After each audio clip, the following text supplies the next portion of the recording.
They do not want Nyra Selen dead. They want her invisible. Because the key on her belt can unlock a medical protocol that can save a soldier for a few critical minutes, or break a body on purpose. Right now, inside Kestrel Anchorage, a neutral door just flashed one clean line. Authorization revoked. Garron Hale has minutes to find her before the station buries her in silence. Who is powerful enough to erase a doctor in a place built on rules? And what are they really trying to steal? The door refused to recognize him. Garron Hale pressed his thumb to the access plate and held it there, as if stubborn skin could convince a machine. The plate stayed dark and dead. Behind the wall, Kestrel Anchorage kept humming like nothing was wrong. His wrist slate flashed red. It read, Authorization revoked. 1 minute ago, Dr. Nyra Selen had been right beside him. Now she was on the other side of frosted glass, blurred into moving shadows. The station was treating her like a person who had never existed. One question hit him hard and simple. Who can erase a doctor in a neutral port, and why? A ceiling speaker filled the corridor with a bored voice. Security, step back. Do not block the transit spine. Garron forced his breathing slow. He had learned that trick in places where panic wasted seconds. He kept his hands visible, because hands were the first excuse a port used. If they moved Nyra past the transfer ring in the next few minutes, she would vanish into paperwork. And the sealed case on her belt would become someone else's property before the day ended. Nyra Selen pushed him beside him. Her eyes were sharp, but her voice dropped low. They rerouted her, she whispered. That was not a crowd accident. A guard approached with a restraint baton. He looked bored and ready to be righteous. Stand down, the guard said. Port procedure. Garron lifted both hands, open. He kept his voice calm, because calm made people underestimate you. Dr. Selen is on the other side, he said. Show me her status. The guard glanced at his slate. His jaw tightened. She is not listed in your lane, he said. Garron leaned toward the door seam and listened. A faint click came from inside like a latch being tested. Someone is moving her right now. Garron said. Maris swallowed hard, then leaned closer. They have the compliance commander, she whispered. An Aegis Ledger is in the building. Garron did not need more explanation. He had seen this pattern in war, just wearing cleaner clothes. Neutral ports did not shout. They punished in quiet ways, with doors and logs and polite denials. He set one goal in his mind, the only kind he trusted. Find Nyra before whoever is moving her reaches a service hatch. 12 hours earlier, Garron had still been on Earth. He lived in a rented room with a foldable cot and a metal sink. His duffel stayed packed under the bed like a habit he could not break. Before he closed his eyes, he checked the door latch twice, then listened to the building's air recycler until his mind went quiet. He ate standing up because sitting felt like staying. Protein bread, instant broth, and water that tasted like recycled metal. Fast, efficient, forgettable. 3 taps came at his door, evenly spaced. Garron opened it a hand's width. A woman stood in the hall with clean boots and a black tablet. Her posture was polite and practiced. Mr. Hale, she asked. Garron, he said. Nyra Selen, she replied. Selen Biomedical. The company name carried quiet weight. Frontline clinics. Evac pods. Medical cargo that moved with wars. Maris held up the tablet. A contract glowed, already filled in. We need a security detail, she said. High risk, off-world, neutral port transfer. Garron scanned the terms. The pay was enough to feel like a warning. Why me, he asked. You escorted medical priority shipments during your last tour, Maris said. You did extraction under pressure. You kept people alive long enough to reach a bed. I signed out, Garron said. You signed out a uniform, Maris replied. Not out of being capable. Garron watched her face. She sounded calm, but tension lived behind it. Who was the client? He asked. Dr. Nyra Selen, Maris said. Lead clinician at Selen Biomedical. She is moving a field protocol that someone wants badly. What kind of someone? Garron asked. Maris hesitated, just long enough to be honest. People with money, she said, and people with orders. Garron understood the shape of that. The same old war, wearing a new mask. He could have said no and gone back to his cot and his locked door. That would have been the safe decision. Instead, he pressed his thumb to the tablet. The contract accepted him with a soft chime. The decision locked behind him. He packed in silence. 2 shirts, 1 jacket, and spare filters for his breathing mask. A roll of gauze and a small trauma staple kit stayed in the top pocket. He told himself it was habit, not hope. Before dawn, he took a public shuttle to the spaceport. He watched families and workers through the window and felt nothing, because he saved his feelings the way he saved oxygen. Maris handed him a sealed pouch. Travel clearance and medical waivers, she said. Do not lose it. Where are we going? Garron asked. Kestrel Anchorage, Maris said. Neutral orbital port. We board our courier ship there. Garron nodded once. Neutral meant rules, and rules meant leverage for whoever wrote them. Hours later, the courier ship smelled like disinfectant and warm plastic. Its crew spoke in short phrases and avoided eye contact. Garron sat where he could see both doors. Maris kept refreshing a route map, like she expected it to change under her finger. Dr. Nyra Selen waited in a small meeting bay. She wore a plain gray coat and no jewelry. When she looked up, Garron saw a faint gold ring at her iris edge. Not human, but tired in the same human way. Garron Hale, she said. Her voice was steady, almost flat. Dr. Nyra Selen, Garron replied. Nyra studied his hands for a moment. They are steady, she said. They have to be, Garron answered. Maris left the room without a word. She knew when to give space. Nyra brought up the map. Earth to Kestrel Anchorage, she said. Then a surface hop to my research site. If the port remains cooperative. Who will not be cooperative? Garron asked. Nyra did not look away. Aegis Ledger, she said. They call themselves insurance and compliance. They buy delays, then sell the cure. Garron had heard the name. Wore logistics dressed as paperwork. Nyra tapped the small case on her belt. This is the medical activation seal, she said. A key that keeps the Helix 10 protocol locked. Helix 10? Garron asked. Not a miracle drug, Nyra said. It is a field medical bridge. It helps a soldier survive stress they should not survive. Short window. Heavy cost. Garron nodded once. If someone steals the key, they own the gate, he said. Nyra's mouth tightened. That is why I hired you, she said. Not for hero work. For arrival. Hours later, docking clamps thudded and the ship settled into the port's grip. Kestrel Anchorage gravity felt slightly heavy on Garron's knees. The arrival corridor was cold, bright, and crowded. Travelers stood in lanes marked by fading floor paint. A loudspeaker repeated the same message until it became background noise. Keep bags visible. Follow lane markers. No sudden movements. Guards scanned documents with the bored patience of people protected by procedure. Cameras tracked every face. At the scan gate, a guard screen turned amber. His eyes lifted to Nyra. Enhanced medical technology, he read aloud. Requires port verification. Maris stepped forward. We filed verification 2 days ago, she said. The guard shrugged. Commander Juno Carr will decide, he said. Hold lane 3. Lane 3 was a narrow hallway with a frosted partition. It smelled like cold metal and stale coffee. Commander Juno Carr arrived with 2 assistants. Dark uniform, cropped hair, and eyes like locked drawers. Dr. Selen, Juno said, your equipment will be inspected and sealed. It is medical, Nyra replied.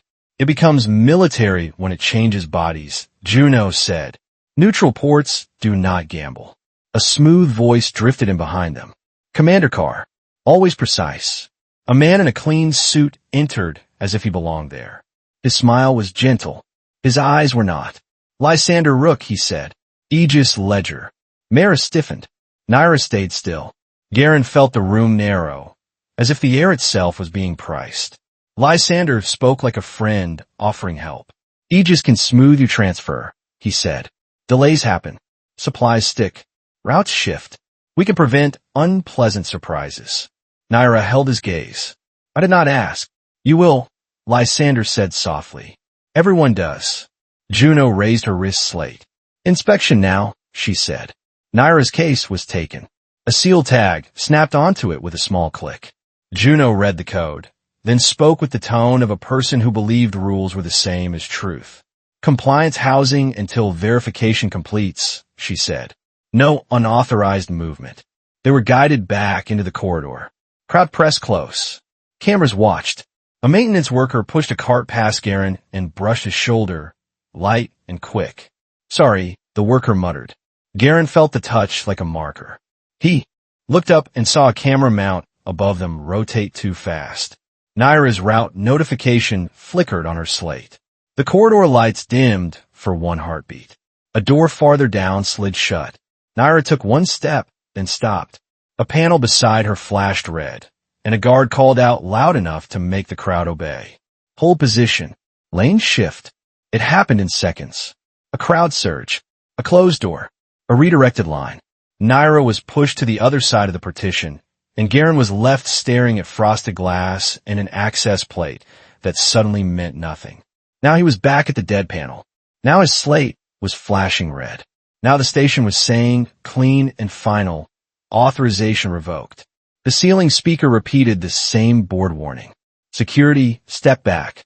Do not block the transit spine. Maris shoved him beside him, and her face had lost its corporate polish. They rerouted her, she whispered. That was not a crowd accident. Garron did not argue. He was already mapping options. No gun. No bike. No authority. Only attention and timing. He stepped back from the door on purpose and let the guard relax a fraction. Then he moved sideways into the crowd, hands visible, head down, watching flow and pressure the way he used to watch a street before an ambush. A second maintenance cart rolled past. Same jacket. Same lowered head. The wheels sounded different this time, heavier loaded. Garron followed at a distance. His goal stayed simple and brutal. Find Nyra before that cart reaches a service hatch. One turn, then another, toward a service junction marked restricted. A port camera rotated to track him, and he slowed, letting a group of travelers pass between him and the cart. Maris, he murmured without looking back. Call Nyra's slate. Now. Maris tapped her device. No response, she whispered. Blocked. Garron swallowed anger and kept moving. He had seen this tactic in war. Make the victim invisible, then call it compliance. At the service junction, the maintenance worker stopped. A panel opened, just wide enough for a person. Garron saw a glint of Nyra's gray coat. Two hands pulled her toward the opening. Garron closed the distance in 3 steps and drove his shoulder into the nearest kidnapper's chest, pinning him to the wall. There was no flourish and no hero posture. There was only leverage and breath control. Nyra twisted free and stumbled back. Her eyes snapped to Garron, sharp and furious. They have my seal, she said. A second kidnapper reached for a hidden restraint cuff. Garron caught the wrist and turned it until the cuff clattered to the floor. A guard shouted from the corridor. Stop! Hands up! Garron froze, then raised his hands slowly. Nyra raised hers too. The maintenance worker was already gone through the panel. The service door slid shut behind him with a soft, polite sound. Commander Juno Carr arrived seconds later. Her face was unreadable. Lysander Rook walked at her shoulder, calm as a man watching a forecast. Juno looked at Nyra. You were moved for safety, she said. Port procedure. Nyra kept her voice controlled. Someone tried to take me through a service hatch, she said. That is not safety. Lysander smiled. Misunderstandings happen in crowded stations, he said. Perhaps your escort panicked. Garron kept his tone flat. That panel opened from inside, he said. It was coordinated. Juno did not answer. She looked at Garron like he was a problem that could be filed away. Nyra's slate chimed. A plain message appeared with no logo. Cooperate and proceed. Refuse, and the port locks down. Nyra showed it to Garron. Her hand did not shake. Garron felt the station tighten around them. Doors. Cameras. Guards who would follow orders and sleep at night. He leaned close to Nyra. I can get you out, he said. Not clean. Not legal. But out. Nyra met his eyes and let a thread of emotion show, just enough to be human. And the protocol? She asked. Garron glanced at Lysander, then at Juno. He understood the choice they were forcing. Nyra breathed in once, slow and precise. We do not sign, she said. Not today. Lysander's smile thinned. Juno's gaze cooled. Garron watched the nearest door and understood the port's first weapon. It was always a door.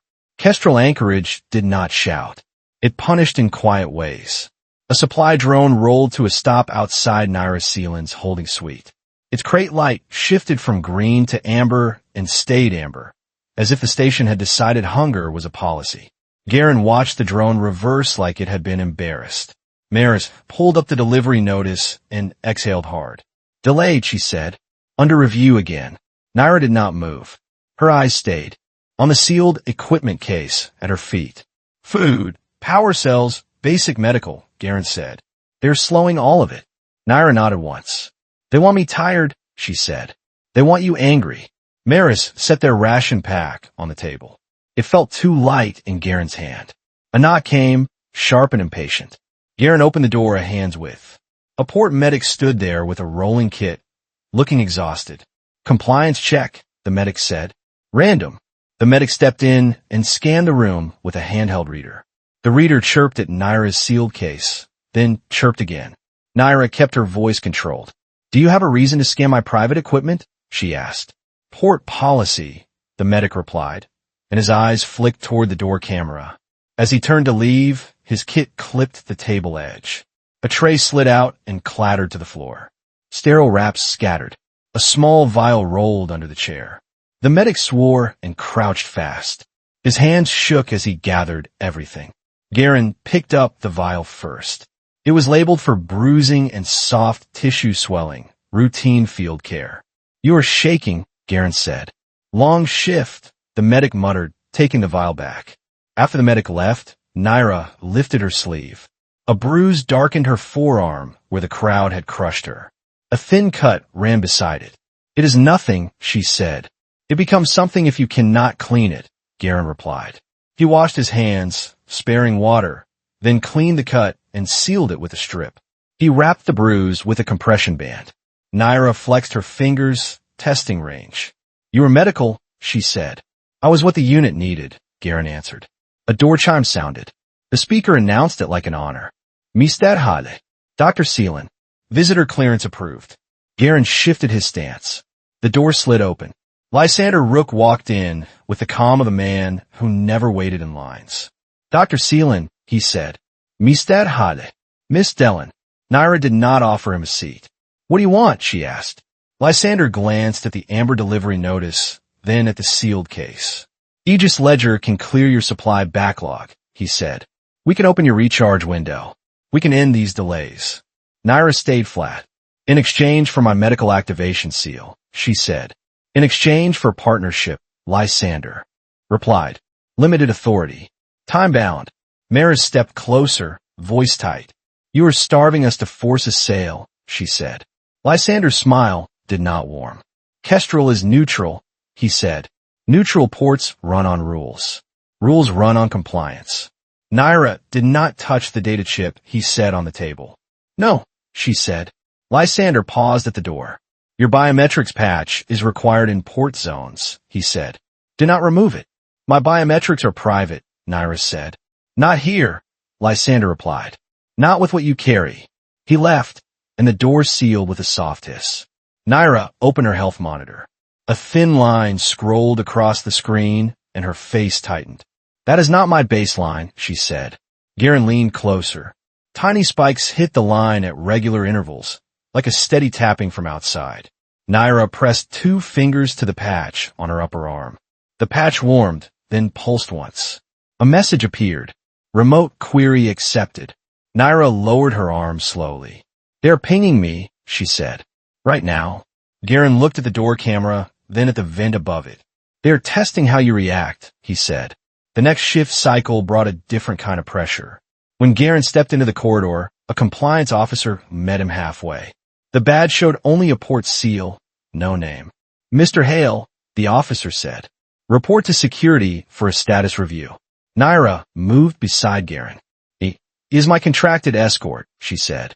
"Why now?" "Background reassessment," the officer replied. "Neutral port requirements." Garron kept his voice even. "Based on what?" he asked. The officer read from a slate. "Prior military service. Close quarters incidents. Elevated escalation risk." Commander Juno Carr waited in a security room that smelled like recycled air. A wall screen showed Garron's profile in neat blocks, some newly highlighted. Juno did not offer a seat. "You served in orbital extraction units," she said. "I served where the work was ugly," Garron replied. "Extraction creates contact." Juno tapped her slate. "Carry permissions reduced," she said. "No distrancafs. No baton. No hard armor plates. Only a soft vest and a locator tag remained." Nyra stepped forward, voice tight. "That makes the escort meaningless," she said. "It makes it compliant," Juno replied. Nyra held her ground. "Commander Carr, someone tried to move me through a service hatch," she said. "Now you disarm my escort." Juno's gaze stayed cold. "My problem is the port," she said. "Neutral ports survive by denying escalation." Garron swallowed anger and turned it into silence. Neutral was a story that let people sleep. They returned to the holding suite with lighter gear. Nyra watched Garron place his vest on the table, then slide his hands away from it. "You did not fight her," Nyra said. "I cannot win a rulebook with my fists," Garron replied. "I'll win by seeing the trap early." Nyra studied him for a long second. Most men who carried a weapon also carried a need to be seen. Garron carried patience instead. Maris opened a new port notice, and her expression tightened. "They flagged you for restricted movement in certain zones," she said. "That is going to follow us everywhere." "It is meant to," Garron replied. He checked the door seam and the vent grill again. Then he knelt and inspected the floor track with a door slit. A thin thread lay caught in the corner, almost invisible. It looked like hair until it caught the light. Garron pinched it between two fingers and saw a faint metallic sheen. Nyra took it and rolled it across her fingertip. "Composite filament," she said, "used in sterile wraps and decontamination wipes." Maris frowned. "Medical stock?" she asked. Nyra's eyes narrowed. "Or someone who wants medical to look like contamination," she said. Nyra opened her biometrics log. The remote pings were still there, spaced like a heartbeat that did not belong to her. "They're not just watching," she said. "They are rehearsing." Garron looked at her. "Tell me what Helix 10 really does," he said. Nyra spoke in short sentences. "It increases stress tolerance for a limited window," she said. "It pushes oxygen use and heat output. It buys time for survival, then it collects its price. Without monitoring, it can break the body," she added. Garron nodded once. "And the seal?" he asked. "It locks activation," Nyra said. "It prevents unauthorized dosing. If they copy my method, the lock becomes a label." A soft beep came from Maris's slate. A new message had arrived, but it carried no port header. Maris hesitated, then showed it to Nyra and Garron. It looked like a maintenance invoice. At first glance, it was meaningless. Nyra's eyes moved across the bottom line, and her face went still. "That routing code," she said. "It is not port format." Garron leaned in. One cluster repeated like a signature someone forgot to hide. Nyra lowered her voice. "Night Argus," she said. "A cell name." Garron had seen it in war reports, and the memory tasted like ash. "So it is not only about money," he said. "It is about the war reaching into the port." The invitation arrived at the worst possible time. A port message chimed on Nyra's slate. It carried authority seals and the tone of a polite threat. "Technical Council review. Demonstration requested." Nyra stared at the screen. "They cannot demand that," she said. "They can call it safety," Garron replied. "And safety is the only word this place trusts." Nyra read the message twice. "They want me to run Helix 10 in front of their experts," she said. "They want my procedure on record." Garron watched the sealed equipment tag. It glowed red, patient and unblinking. "If you do it, they learn," he said. "If you refuse, they stall until you crack." A chime sounded from the door speaker, and the voice stayed calm, like a knife wrapped in cloth. "Dr. Selen, report to Council Chamber 3. Failure to comply may result in restricted movement status." Garron stood and adjusted his soft vest. It felt like a shirt pretending to be armor. Nyra turned to him. "If we leave now, can we reach our ship?" she asked. Garron ran the path in his head. Checkpoints. Cameras. A port that had already labeled him a risk. "We could try," he said, "but every door belongs to them." Nyra nodded once. Then we buy time, she said, and we refuse cleanly. She opened the suite door with steady hands. Two port escorts waited outside, polite, armed, bored. Nyra addressed them like colleagues. I will attend, she said, on one condition. Mr. Hale remains within sight. One escort lifted his slate, listened to his earpiece, then shook his head. Denied, he said. Security risk classification. Garron felt the trap tighten. They wanted her alone. They wanted the seal and the method separated from the one person who could interrupt. Nyra did not raise her voice. I do not attend, she said. The escorts stared at her, surprised by the calm refusal. One touched his earpiece again. A quiet pause spread down the corridor. Even the vent hum sounded thinner. Garron's wrist. Slate flashed a new notice. Movement restriction pending. Nyra's biometrics monitor chimed at the same moment. Remote query accepted. Garron saw Nyra's fingers tighten at her sleeve. She hated that they could touch her body from a distance. The corridor lights shifted to a harsher white. A flat notice rolled across the wall screen outside their door. Local containment protocol active. Transit lanes restricted. Report to assigned compartments. Maris went pale. They are locking down our section, she whispered. Garron looked at Nyra. Nyra met his eyes, jaw set. This is the stage, Garron said, and someone is about to move. Nyra lowered her voice. If they take me, she said, do not chase blindly. Find a seal. Find a proof. Then come for me. Garron did not answer with comfort. He answered with a plan that sounded like a promise. I will not lose you in their corridors, he said. Not to a rulebook. Not to a clean lie. The first alert tone did not sound like panic. It sounded like routine. A soft tone filled the corridor and a calm voice followed. Containment advisory in effect. Remain in your assigned lanes. Garron stepped out of the holding suite and saw the lights tighten further. People slowed, then stopped. A line formed without anyone being told twice. Nyra stood beside him, still and controlled. Her biometrics patch pulsed once under her sleeve. Maris checked her slate. They're calling it a biohazard, she whispered. But there is no port header on the notice. Garron scanned the hall. Guards are already moving, not running. They were repositioning like pieces on a board. A water dispenser blinked amber. Its screen displayed ration mode. A man muttered and lifted his empty bottle. A guard pointed him back with two fingers, like it was normal. Nyra breathed out slowly. They are shrinking the room, she said. Garron kept his voice low. Night Argus, he replied. The corridor speaker continued. All medical equipment remains sealed until verification completes. Nyra's sealed equipment case sat on a cart at her side.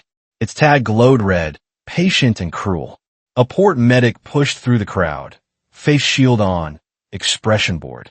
Dr. Selen, the medic said, transfer to medical review lane. This is procedural. Nyra did not move. Where's the review lane? She asked. The medic gestured down a side corridor Garron had not seen used before. A door at its mouth stood open, guarded by two officers in gray. Garron stepped in front of Nyra. I'm her escort, he said. I stay with her. One gray officer lifted a slate and kept his eyes on the screen, not on Garron. Mr. Hale is restricted, the officer said. Risk classification. You remain in lane control. Garron felt anger rise, then forced it down. Nyra looked at Garron, then at the open corridor. She did not ask for comfort. She asked for clarity. Can you reach me? She asked. Garron measured distance, doors, and cameras. He also measured the station's appetite for excuses. Not through their front route, he said, but I can try another way. Nyra nodded once. Then do not argue, she said. Arguing gives them minutes. Maris took a half step forward. This is not right, she said. A guard cut her off. Compliance. Now. The crowd pressed closer as if the air had thickened. Someone coughed behind them, sharp and dry. Nyra turned to Garron and her voice stayed steady, but her eyes held heat. They do not need to steal my case, she said. They only need to steal me. A second advisory tone sounded slightly higher, like a warning that had learned impatience. The side corridor door began to cycle, opening and closing in short pulses. It looked like a malfunction. It was not. Nyra took one step toward it, and 2 officers moved in, gentle hands at her elbows. Garron moved with her, trying to buy seconds, not win. A waist-high barrier rose from the floor between him and Nyra. It was clear and polite, just enough to force a stop. "Stay back," a guard said, voice tired, not cruel. Garron looked at Nyra through the barrier. Her gray coat brushed an officer's sleeve as they guided her away. Nyra did not resist. She did not give them the satisfaction of a scene. She only said one sentence, quiet but clear. "Garron, do not let them rewrite what happened." Then the corridor door swallowed her. It sealed with a soft click that sounded like approval. Garron stood still for one breath. He could have shoved a guard or made noise. Noise would be their excuse. Instead, he turned and walked fast, but not fast enough to look guilty. He headed toward docking ring 9, where small couriers waited, eyes on vents and maintenance plates. 30 minutes later, the dispensers were still in ration mode, and the calm voice was still repeating containment guidance. Garron felt the truth like grit in his teeth. This was not safety. This was a hunt wearing gloves. He reached the edge of a restricted maintenance corridor and stopped. A camera above the corner tracked his face, then held. His wrist slate blinked again. Movement limitation active. He tried to call Nyra. The call failed without a ring. He tried Maris. Maris answered on the 3rd attempt. Her voice was low and shaking. "They moved her to a transport spine," she said. "They say it is medical review. They will not tell me where." "Who signed it?" Garron asked. "I saw a port code," Maris said, "and an external authorization tag." Garron felt his jaw tighten. "Aegis Ledger," he said. Maris went silent. That was answer enough. Garron looked down the corridor and saw a maintenance hatch near the floor. Old paint, newer screws. He reached for the latch, and a warning tone chirped. A tiny red light blinked.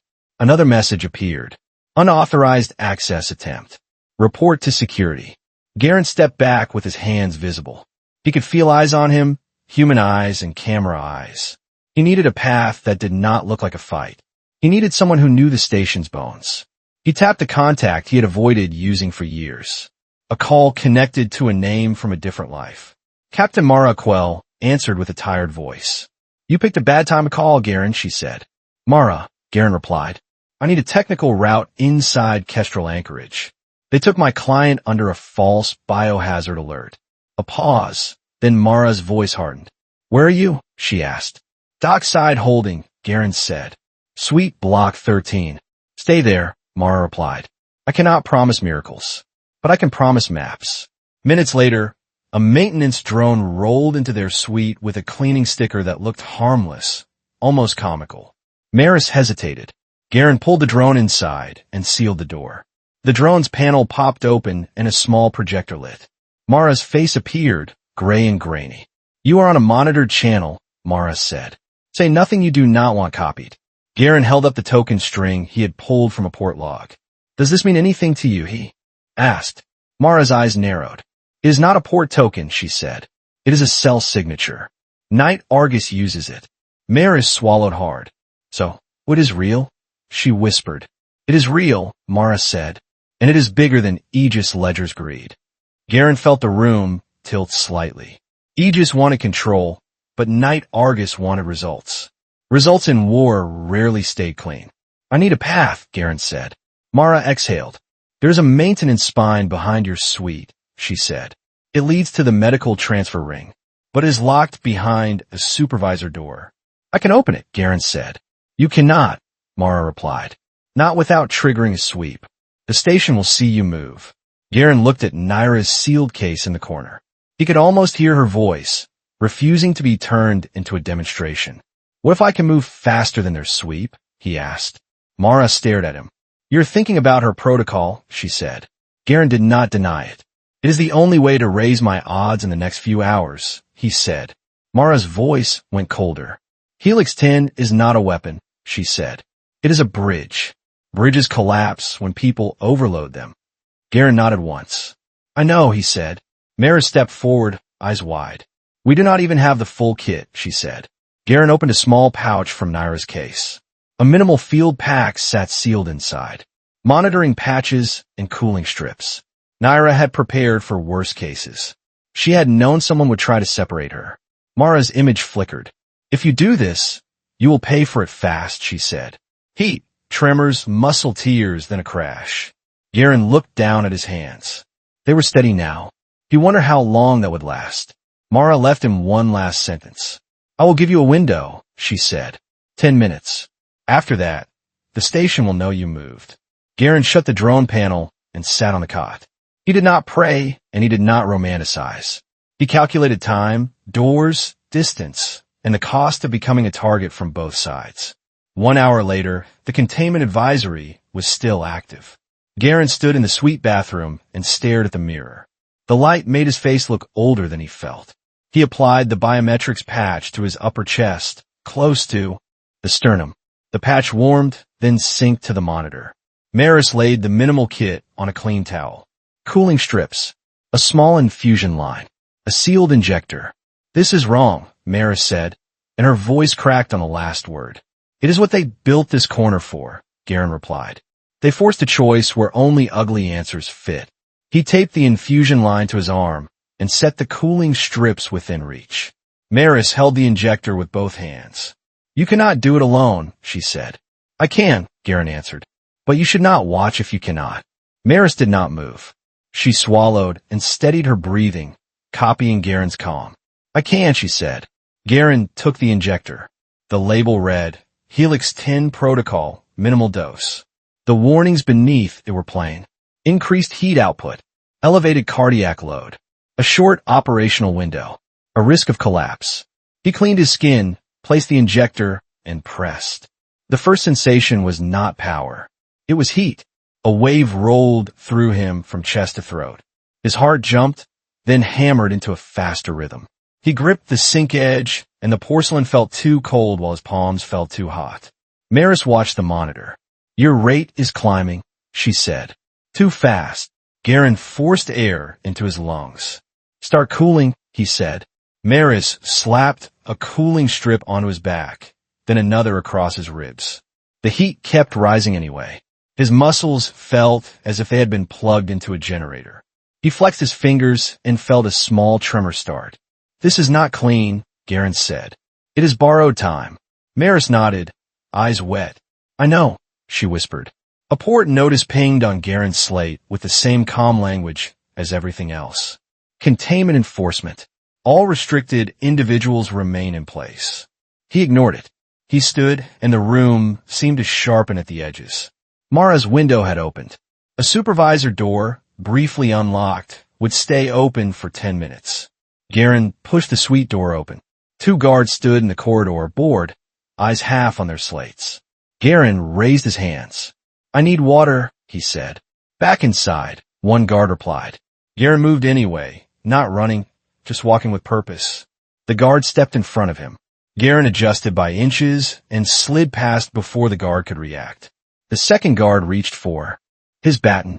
Garron caught the wrist, turned it, and guided the baton down without striking. The move was controlled, not flashy, just efficient. He kept walking. The guard shouted behind him, but the corridor was crowded and loud. Containment had filled the halls with bodies and noise. It made perfect cover. Garron reached the maintenance hatch behind a service panel. The latch clicked open as if it had been waiting. He slipped into the spine corridor. The air was hotter here, filled with dust and warm metal. His monitor chirped. A blunt line appeared. Temperature rising. He kept moving. Each step sent heat up his legs, but also gave him speed he had not felt in years. At a junction, a door led to the medical transfer ring. A camera above it rotated and locked onto him. His slate flashed again. Unauthorized presence in restricted spine. Enhanced individual detected. Garron felt a cold drop in his stomach. The station had noticed what he had become. He forced the door open as it began to lock and slipped through. The medical transfer ring was a wide corridor with white walls and sealed floor drains. Port medics wheeled carts in silence. In the center lane, a transport gurney rolled forward under escort. Nyra lay on it, wrists strapped, face calm, eyes open. 2 gray officers walked beside her. One carried a slate. The other carried a small case that was not hers. Garron moved fast through a side lane. A medic saw him and started to shout. Garron held up his empty hands. Medical emergency, he said. He reached the gurney and leaned close. Are you hurt? He asked. Nyra's eyes shifted to the patch on his chest. She understood in a single glance.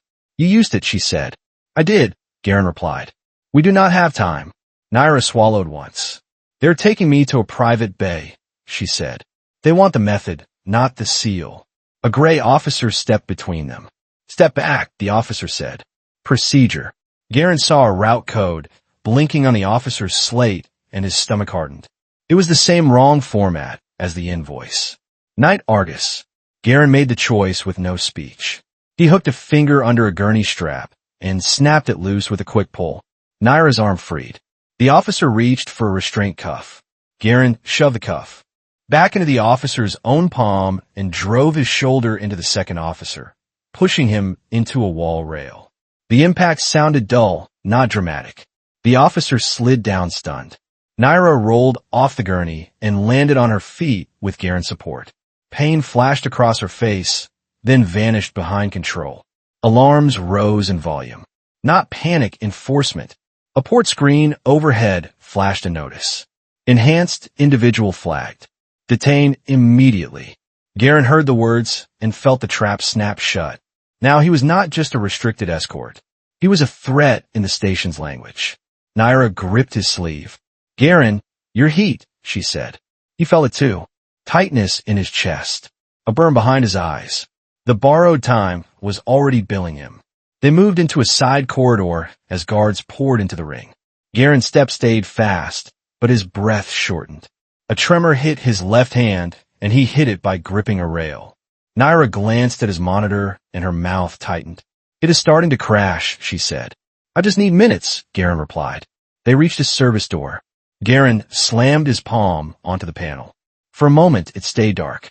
Then it flickered green, not because the system liked them, but because Mara's window still held. They slipped through, and the door sealed behind them. Nyra leaned close and whispered. You did not become stronger, she said. You became faster to burn. Garron forced a breath and kept moving. His vision narrowed at the edges like a tunnel forming. Then we use the burn, he said, before it uses me. The corridor beyond was a technical passage with exposed conduit and warm air. Somewhere above, station speakers repeated containment guidance in calm loops. A patrol passed at the far end, boots soft on rubber. Nyra pressed fresh, cooling strips across Garron's ribs. He flinched as if cold was pain. Your skin is burning, she said. It feels like the inside is worse, Garron replied. He tried to straighten, and his left leg cramped hard. Nyra knelt, dug in her pouch, and worked the knot out with slow pressure. She moved like a clinician, not like an inventor defending a product. Stay with me, she said. I am here, Garron answered. His slate blinked again. Detain enhanced individual. Reports citing. They turned you into the headline, Nyra said. They turned you into permission, Garron replied. Now any guard can grab me and feel righteous. Nyra looked down the corridor. We cannot go back through the ring, she said. We need a way out that does not ask questions. Garron forced himself upright. The world tilted slightly. There is always a dirty exit, he said. It just costs more. Nyra nodded. Show me, she said. They moved through maintenance lanes, crossing open segments only when event fans surged and noise covered footfalls. Garron kept one hand on a rail to hide his tremor. A hatch appeared ahead with an old paint mark. A small sticker on the frame showed a courier logo and a handwritten note. It read, Quell. Garron exhaled a breath he did not know he was holding. The hatch opened into a narrow bay where small cargo pods were staged. A squat shuttle sat on clamps, nose scuffed, interior stripped. It looked like a vehicle that survived by being ignored. A maintenance screen glowed near the cockpit with a single plain message. 2 minutes. Then you are on your own. Nyra climbed in first and slid into the co-pilot's seat. Garron followed, slower than he wanted. He closed the hatch and locked it manually. His fingers slipped once. Nyra caught his wrist. You are crashing, she said. I know, he replied. Nyra strapped a cooling pack against his back and tightened it. Then she taped his infusion line down again with careful hands. The shuttle power cell indicator blinked amber. Nyra checked compartments. Water, she asked. 1 canteen, Garron said. 2 filters. Bandages? Nyra asked. Half a roll, Garron replied. Nyra stared at the thin list like it was an insult, then nodded as if choosing pain over capture. She began the start sequence with short taps and no wasted movement. The shuttle thrummed, and vibration climbed through the seat frames. Garron watched the bay camera feed on a tiny screen. A patrol passed the mouth of the corridor and paused. A guard lifted a slate. Do they see us? Nyra asked. They see a signal, Garron said. Not the truth yet. Nyra eased the clamps open. The shuttle slid free and drifted toward the bay exit. The patrol turned. One guard pointed. Garron felt heat surge behind his eyes. Nyra punched the thrusters. The shuttle lurched, not graceful, but fast. An alarm tone rose behind them. They shot into a service tunnel, scraping walls. Sparks flashed past the viewport like brief stars. Hold on, Nyra said. Garron forced his focus narrow. His monitor chirped faster. Nyra did not ask him to be strong. She asked him to stay conscious. A blast gate loomed ahead, beginning to close. Nyra pushed hard. The hull hit the narrowing gap and shuddered. For a moment, the shuttle hung, metal against metal. Garron reached forward and pulled a manual lever beside Nyra's knee. The thrusters surged. The shuttle tore through, and the gate slammed behind them. Silence hit like a slap. The tunnel opened into open space. Kestrel anchorage hung above them, bright and cold. Police cutters peeled away from docking rings like insects leaving a nest. Nyra turned the shuttle into shadow behind a freight stack and powered down non-essential systems. Garron rested his forehead against the side panel. His skin felt too hot for cold metal. We cannot stay in orbit, Nyra said. They will track this shuttle. We go down, Garron replied. Surface gives cover. Nyra hesitated. To where? She asked. Garron forced his mind to the map. A brown-gray world filled the display, scarred and dry. Cinder flats, he said. No towns. No lights. Only wind and bad luck. Nyra stared at the terrain, then nodded as if choosing hardship over a cage. Then we fall, she said. The shuttle dropped into atmosphere with a shaking scream. The cabin rattled, and the air smelled of heated insulation. Nyra held controls steady while Garron kept breathing shallow. They hit the surface hard and slid, throwing dust across the viewport. When they stopped, the only sound was wind striking hull. Nyra opened the hatch a crack.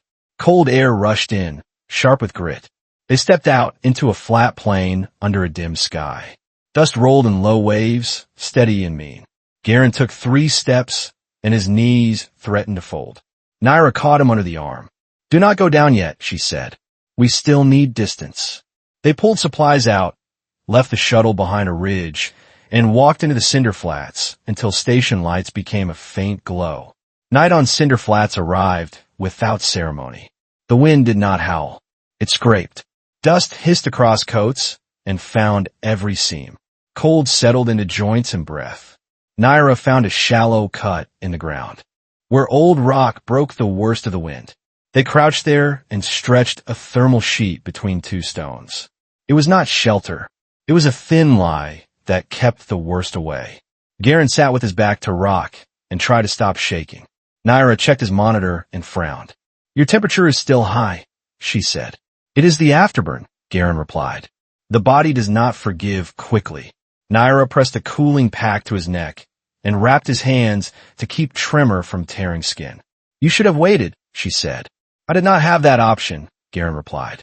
Nyra stared at her own sleeve where the biometrics patch sat. It was quiet now, but she still seemed to feel it. They designed this, she said. Aegis Ledger made the cage. Night Argus filled it with smoke. Garron took a small sip from the canteen and sealed a hard. Nyra split a protein ration without comment. You said Night Argus was in war reports, Garron said. Tell me what they want.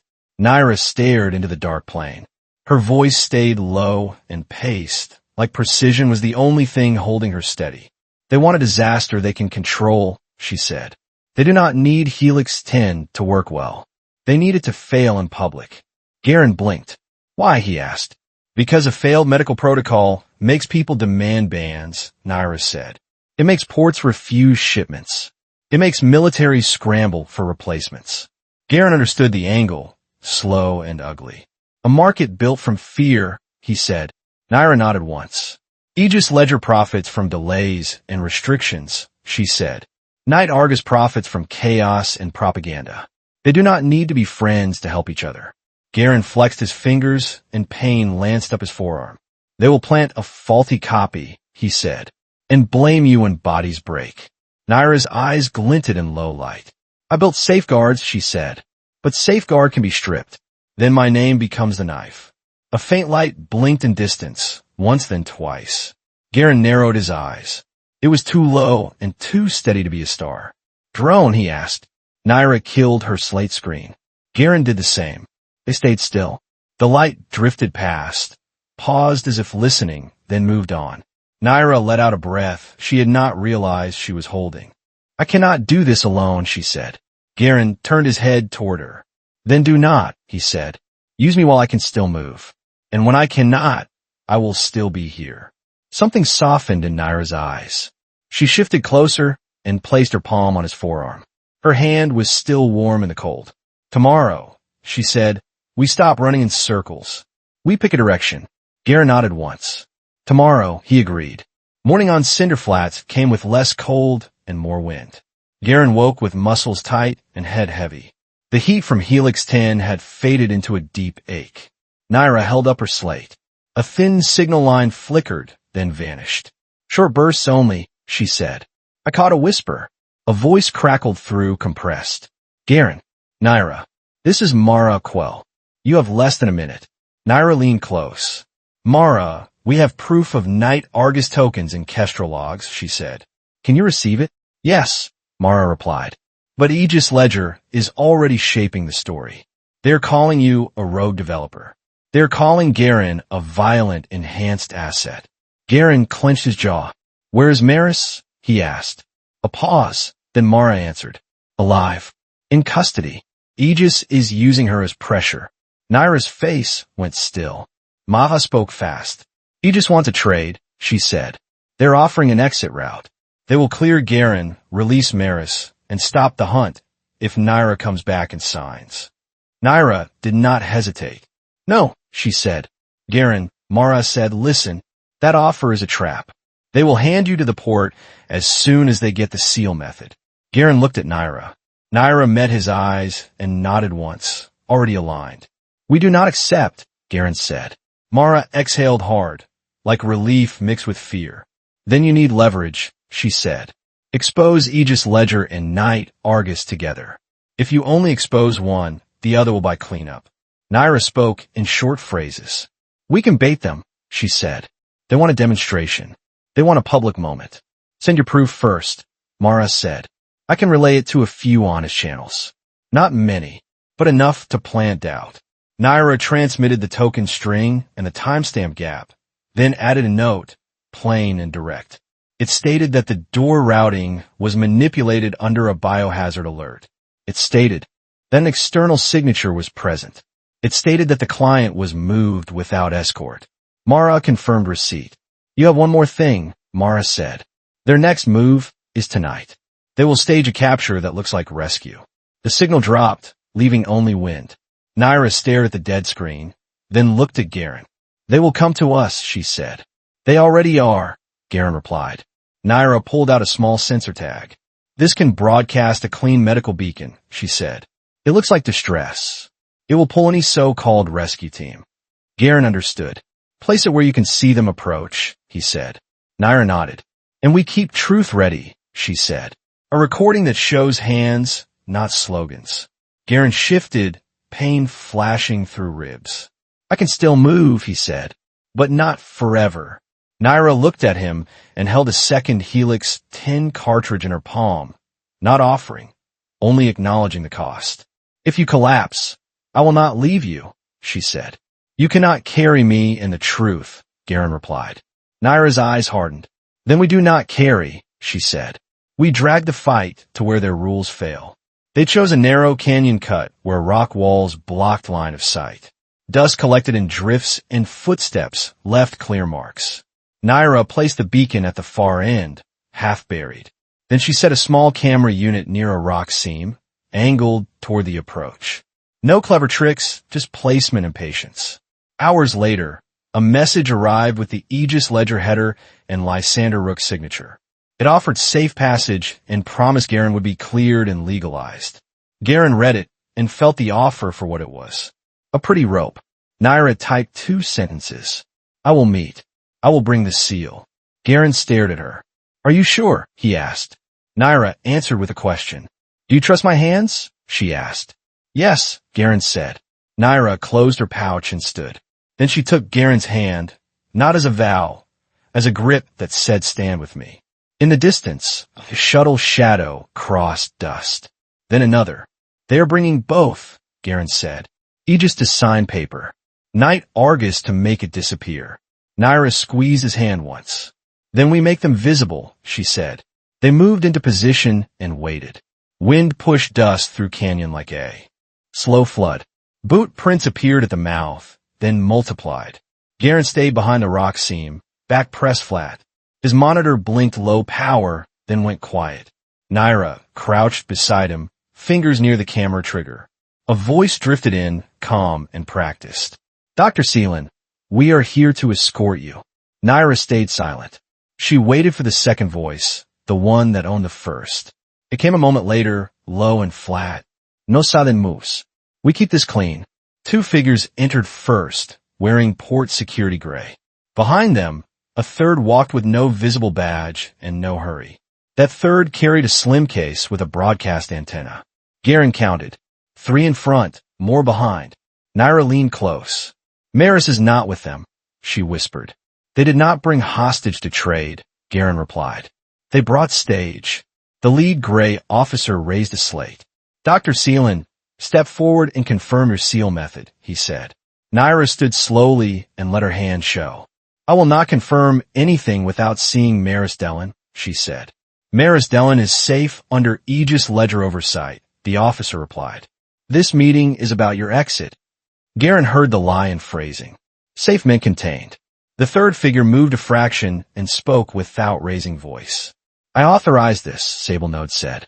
Nyra angled her head. So Knight Argus and Aegis Ledger share paper now? She asked. Sable Node did not react. Knight Argus is here for risk management, he said. Aegis Ledger is here for legal cleanup. A sharp cry cut through wind. A fourth figure was shoved into view. Maris fell to one knee, hands bound, face streaked with dust. Blood darkened her sleeve. Maris, Nyra said, voice tight. Maris lifted her head, eyes wide. Nyra, do not, she whispered. Sable Node looked at Maris like a package. She's alive, he said. That is the only guarantee we sell. Garron shifted and froze.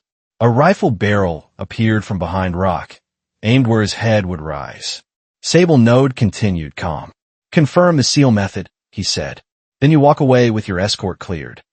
Nyra stared at Garron, then at Maris, and made a decision.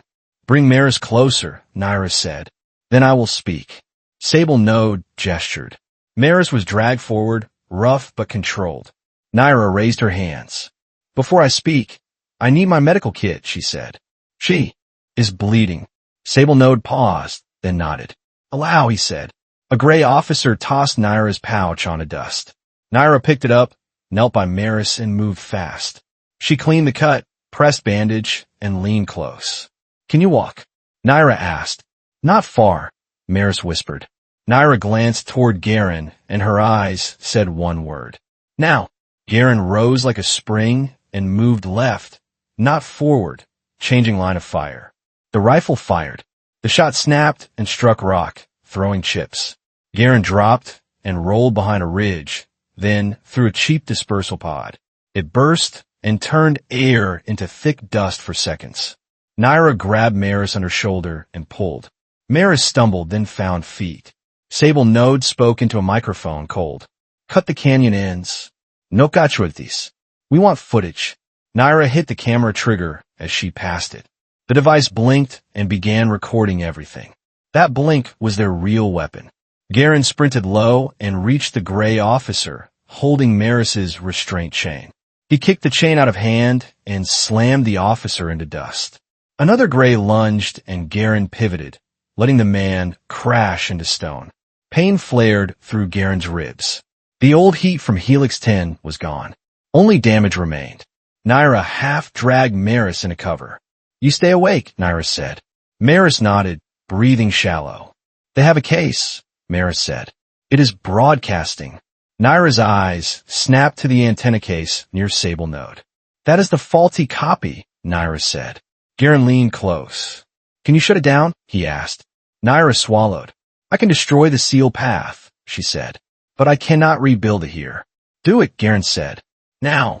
Nyra pulled a small data key from her coat and pressed a hidden switch. A tiny light shifted from green to red, then went dark. Sable Node finally showed a hint of emotion. "Stop," he said. Nyra stood between him and Maris. "I just did," she replied. Sable Node lifted his microphone. "Broadcast team, launch the copy," he said. The antenna case beeped and a light began to pulse, streams starting to a network. Garron ran and his body argued. His leg cramped and he almost fell. Nyra shouted, "Garron, left side." Garron shifted to use canyon wall as cover, reached the case, and slammed fist into latch. It held. He grabbed handle and yanked. Two grays rushed him. Garron shoved one aside with shoulder and turned the other's momentum into a fall. The case slipped and hit rock. The antenna snapped at base. The pulsing light flickered harshly, then died. Sable Node watched it die and did not curse. "Change of plan," he said. A cutter engine sound rose overhead. Dust stormed through canyon. Garron pulled Nyra and Maris deeper into cover. Nyra pressed fingers to Garron's wrist. "You are fading," she said. "I'm still moving," Garron replied. "They will not stop," Nyra said. "They do not need to win," Garron whispered. "They need clean exit." They heard hover pressure, then saw it. The cutter did not land. It hovered low, throwing dust into storms. Commander Juno Carr arrived with a port patrol team, late but real. Neutral gray uniforms, heavier armor, faces tense. Juno did not shout. "Stand down," she said. "All parties stand down." A voice came through patrol speakers, smooth and legal. "This is a private extraction under contract," Lysander Rook said. "Port authority is not required." Juno's jaw tightened. "On my port, I am required," she replied. Sable Node stepped into sight, hands visible. "Commander," he said, "we are withdrawing. There is no need for escalation." Juno stared at him. "Identify yourself," she said. Sable Node did not answer. That silence was an answer. Nyra pressed a button on her slate, and a short data burst fired through Mara Quell's relay. The camera clip began to upload as raw proof. It showed the door token, the false biohazard alert, the movement order, and the broadcast case. Mara's voice came faint through Nyra's earpiece. "I have it," Mara said. "Sending to neutral boards now." Juno's slate beeped, and her face changed. She lifted her microphone. "All patrol units, detain any unbadged operatives," she said. "Secure broadcast equipment." Lysander's voice sharpened. "Commander, you are overstepping," he said. "This is a corporate matter." "This is a port integrity matter," Juno replied. Lysander pivoted. "The enhanced individual Garron Hale initiated violence," he said. "He is an illegal augmented threat." Garron stayed still. He did not give them new footage. Nyra stepped forward, supporting Maris. "Garron Hale was forced into that choice by your trap," she said. "And your partner tried to broadcast a faulty copy of Helix 10. Juno's eyes narrowed. "Helix 10?" she asked. "Dr. Selen, explain." Nyra took a breath. She did not explain science. She explained the danger. "It can increase recovery and endurance," she said. "It can also break a body if misused." Night Argus wanted a broken version to create a public disaster. Sable Node spoke flat. "Speculation." Nyra played the last seconds of clip. The antenna pulsing. The order to launch. No eslogans. Only intent. Juno's patrol moved. Two grays tried to retreat. One was grabbed. One slipped away. Sable Node stepped back, already calculating distance. He did not fight. He moved like a man with exits planned. Garron started to follow, then stopped. Ribs screamed and vision blurred. Nyra caught his sleeve. "Do not chase," she said. "They want you to collapse on camera." Garron nodded once. Sable Node reached ridgeline and looked back. His eyes met Garron's for a beat. Then he vanished into dust. Juno turned to Nyra. "Your investor ties will be examined," she said. Nyra nodded. "I expect that," she said. Lysander stepped forward, smile thin. "Aegis Ledger is relieved to assist investigation," he said. "We will provide documents." Nyra looked at him with quiet disgust. "Your documents are a weapon," she said. Lysander's smile stayed. "You destroyed proprietary data in field," he said. "That will have consequences." Nyra answered without shaking. "I destroyed the part that could be copied fast," she said. "And I will publish enough to protect patients." Juno raised a hand. "Enough," she said. "Medical triage first." Mara sagged, and pain finally showed. Nyra guided her down and pressed fresh bandage. Garron sat on rock edge and tried to breathe normally. His hands trembled from exhaustion, not enhancement. Nyra looked at him. "Stay with me," she said. "I am here," Garron replied. Kestrel Anchorage did not welcome them back. It processed them like evidence. Garron sat in a neutral interview room with a charging pad for his monitor. A legal marker blinked on wall screen and displayed a line that made his stomach tighten. "Restricted operations pending review." An officer read it aloud. "Mr. Hale is flagged for unauthorized enhancement use. Pending tribunal," the officer said. Garron kept his face still. He had expected Stain. He hated it anyway. Nyra sat across hall in a different room. She signed a statement with steady hands. She also signed a resignation letter from a board seat in Selen Biomedical. Not because she agreed, because it was the price of staying honest. Maris lay in medical bay with arm wrapped. She was alive, pale, furious. Captain Mara Aquel visited once, not as hero, as tired person. She slid a small printout across Garron's table. "Public boards received clip," Mara said. "Aegis Ledger is under inquiry. Night Argus is officially denied and unofficially hunted. It is not a clean win," Mara said. "It never is," Garron replied. Mara watched him.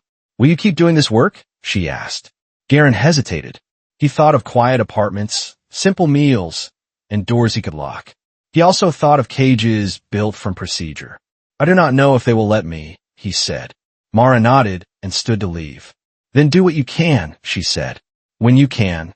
Later, Nyra found Garron in a transit corridor near docks. He was watching station lights and pretending he did not feel tired. Nyra stopped beside him. Her posture was straight, but her eyes carried bruises no bandage fixed. "They took my vote," she said. "They did not take my work." Garron looked at her.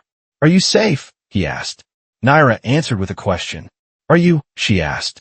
Garron let out a breath that sounded like a laugh without humor. "No," he said, "but I'm still standing." Nyra stepped closer and held out her hand. A simple offer, like cinder flats. Garron took it, gripped firm, even with tremor. Nyra spoke softly. "I am redesigning Helix 10, she said. "Less powerful, slower, harder to weaponize." Garron nodded. "People will complain," he said. "They always want the sharpest tool." Nyra met his eyes. "Then they can build it without me," she said. They stood in silence for a moment. Station hum filled space between breaths. Garron squeezed her hand once. "Where do we go now?" he asked. Nyra looked toward docks. "Anywhere that needs truth more than comfort," she said. Garron felt the weight of the legal marker and the aching ribs. He also felt her hand, steady and warm. They walked toward docking ring together. Not because it was safe, because stopping would mean becoming someone else. In the end, no one walked away clean. The port stayed neutral. The system stayed hungry. And the price of doing the right thing never went down. Garron Hale did not become a hero carved in stone. He became something harder to keep. A man who chose restraint over power. Nyra Selen did not save the galaxy. She saved a line that should never be crossed. Helix 10 survived, not as a weapon, but as a warning. And somewhere between law and chaos, two people kept moving forward. Sometimes, the future is not built by those who win. It is built by those who refuse to let the worst version of progress win instead. If you enjoyed this story, please like, share, and subscribe. It helps the channel grow, and it helps these worlds keep going. Thank you for listening, and I will see you in the next story.